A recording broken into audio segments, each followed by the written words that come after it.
to all the dignitaries, Dr. N.K. Arora sir, from Regional Officer from AICTE Bhopal, and Dr. Abhay Wankhede sir, SSC AICTE Madhya Pradesh, and Mr. Ravi Seshadri, and our directors, deans, and all the faculty members here.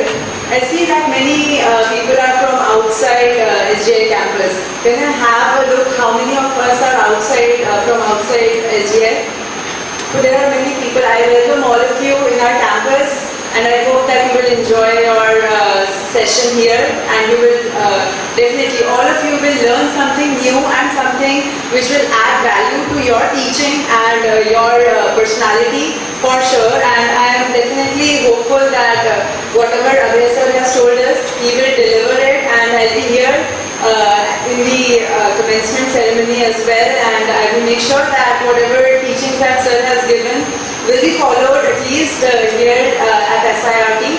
But in a very short notice, I'll just convey my points, just 2 or 3 points that I have come across. We are setting up a university in Bhopal as well, and we were actually having studies done about how the curriculum should be and how the orientation program should be at the university or at the institute, and how the children should be dealt. So one of the findings that I found was like when we were discussing how to penetrate through the students and how to actually know what they are thinking and how the personality of the student is like, because each one of us is different. I am different in my own way, sir is different in his own way. All of us have different likes, we have different nature, we have different personalities, and how a person who is teaching can know the personality of his or her student. Because knowing the person himself or herself, we can't actually teach that person.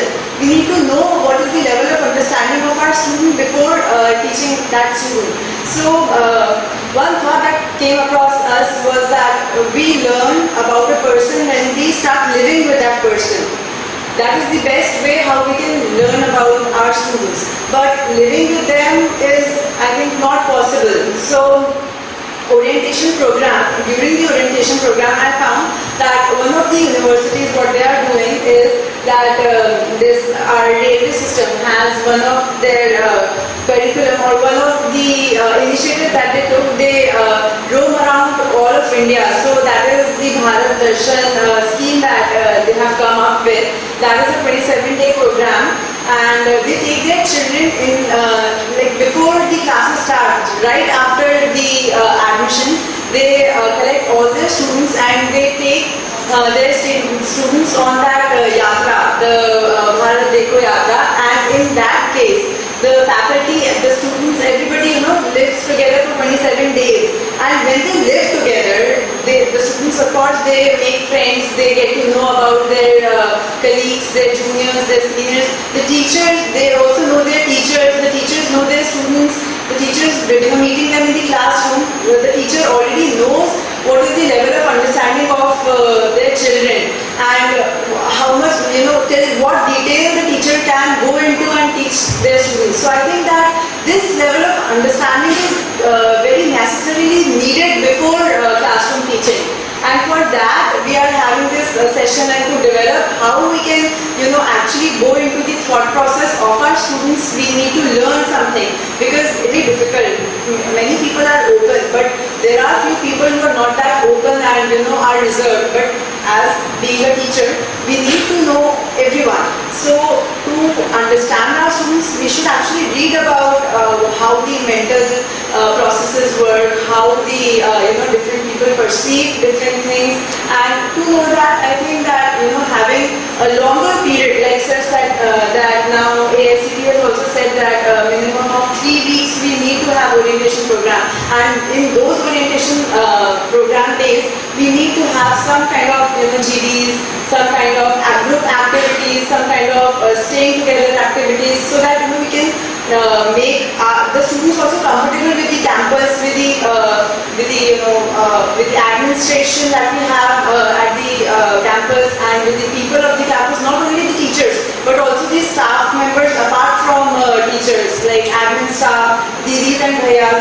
Everyone has to be very acclimatized to the scene in which they will be in next 2, 3 or 4 years. So that is one thing that I found very good. And the second thing, has anybody watched Anand Kumar yet? Super 30?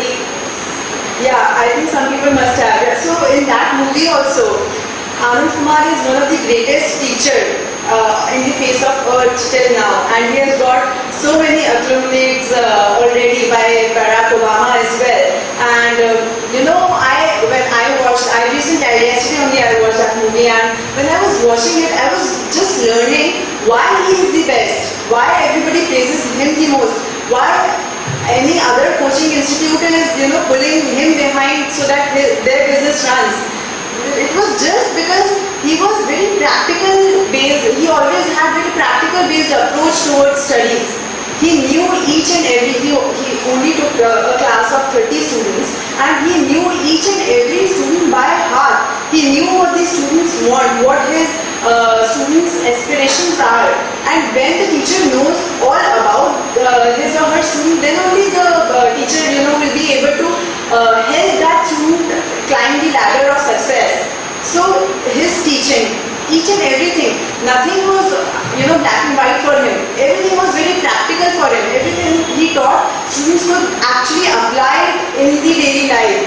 And being engineering faculties or pharmacy faculties or any other life sciences faculties, it is our duty to give to the students whatever they can make use of, and not just giving them formulas and stuff which they are also thinking, why are we even studying this? Because even in our times, when we were studying, we also had these notions that why is history taught? It is not at all useful. Why is this taught?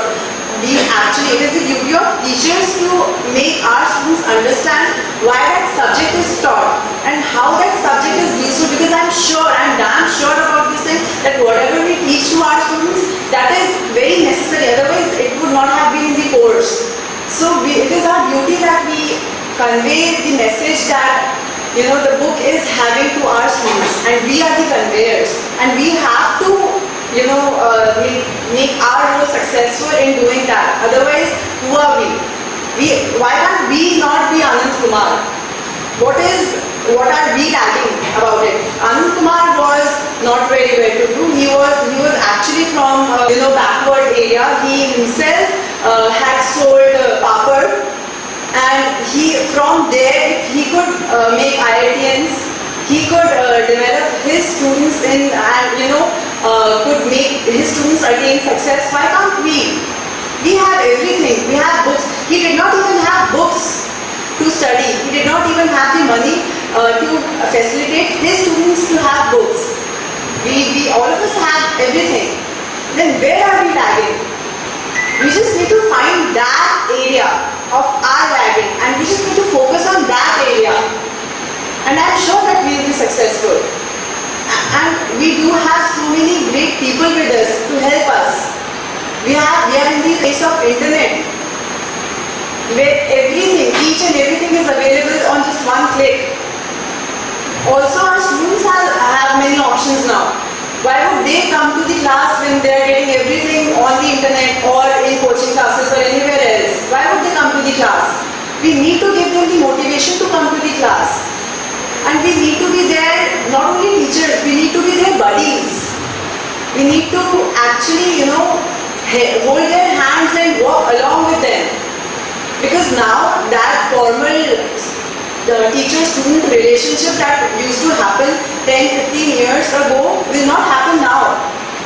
The face has changed, and we have to change with the changing face of earth. Because if we don't, then we'll be like Nokia. One day we will extinguish. One day it will be like, yeah, there was one person or there was one company who did well, but then they did not change and now they are doomed. We don't want to be that. We want to be Apple. We want to be Samsung. Or any other company who is, living in present. We actually have to live in present, thinking of the future. And students now are really smart. They know what they want.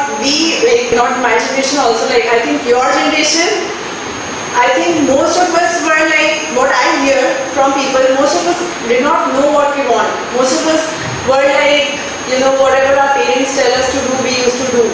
whatever we thought is good, looking at the internet or looking at the TV, we did. But now each and every one is very focused. Each and every one wants and knows what is best for him or her.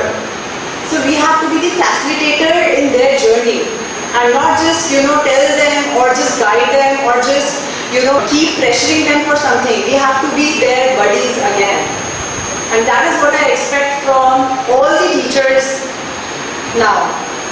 We have to change with the world, we have to understand our students, and we have to be their friends more than anything. And that is the best way how we can understand them. Thank you so much.